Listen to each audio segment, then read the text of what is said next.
role is of sex in relation to design. It started with art. It started with what's the difference between art and design, and how do artists perceive things and how do they visualize it.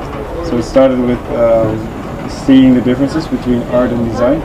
And one of the things I noticed was that many artists automatically deal with sex, whereas in design it's something which is very segregated. So you have some designers who deal with it, but then they really deal with it as sex, but not as something included in emotions or in love or in somehow in art is very naturally connected to the discipline and the discourse, and in design it's not.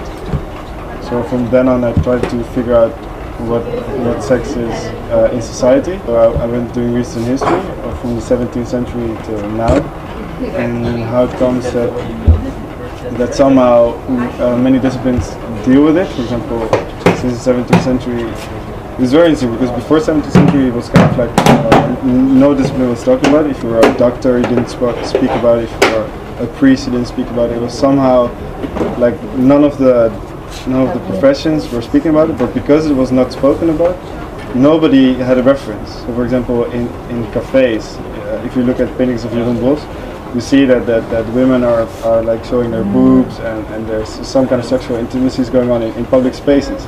Because it was not something, if it happened, people didn't really know they couldn't really judge it because it was not something discussed. So it was very interesting to see like a parallel between discussing things and also judging it.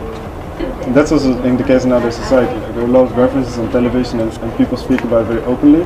But because of that, before you even thought about it yourself, there are already other people talking about it. There was already assumptions. So for example, there's a kind of idea that if you're a little kid, like 4 or 5 years old, that it's something that little kids don't do, are not related to sex at all. But if they kiss or something, it's something scary sometimes for parents, because then it's like, oh, what's happening? Maybe they get like affected by television stuff. But actually, maybe it was something they didn't even assume as the things we see it. So we perceive our ideas of what it is on them.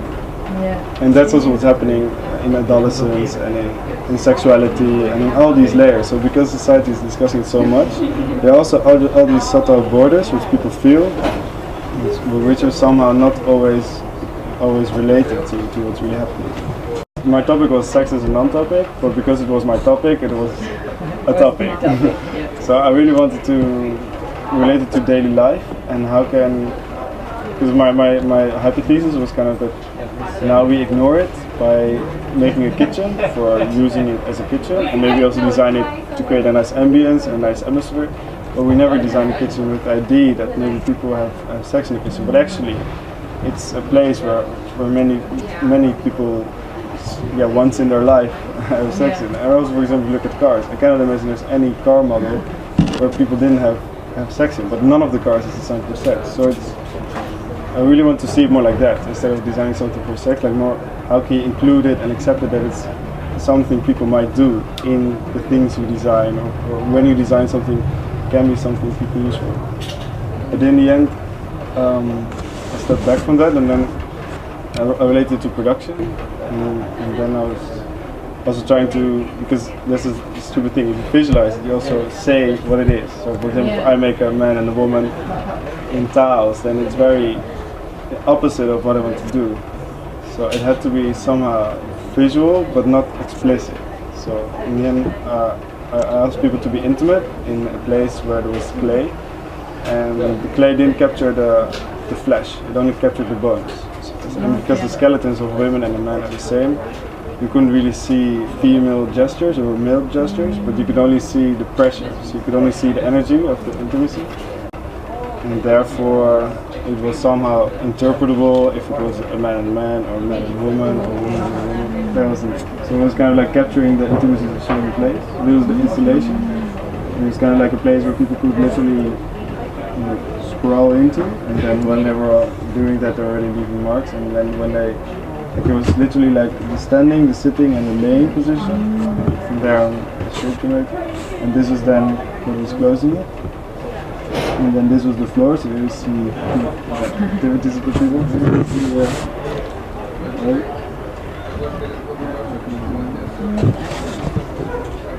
If you zoom in on the second tile from above, there you can really see like can read the positions more. Okay, it makes me think of Yves Klein. The human pencils. Exactly. It makes me think a little bit of that. Actually. Where did you draw your inspiration?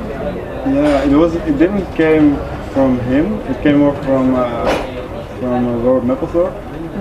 How he used his own discourse, the art discourse, and its aesthetics of photography to deal with topics.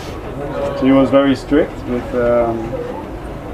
compositions in photography, and because he was so strict on like the light composition and the diagonals and depth and black and white, you couldn't ignore the fact that it was artistic. But because the things he did with the content of the artistic technique was very explicit and somehow nude and also sometimes pornographic, it was really between the border of pornography and art, and I think that was very interesting with his work. He was very strict with what it was, and therefore he allowed himself freedom. And the Yves Klein, it was very related. But the difference with the painting is that he really uses also feminine gestures, and he's literally using it as a pencil. Like, it becomes sexual and sensual, but it's really a technique he uses for expressing.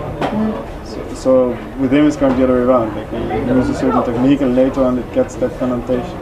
Because part of my research was that it's a very layered topic and it depends on where you are, with who, and how far you develop yourself, to what extent you can talk about it. So it is a topic you can talk about, but the borders are related to context and to your own development and to your surroundings.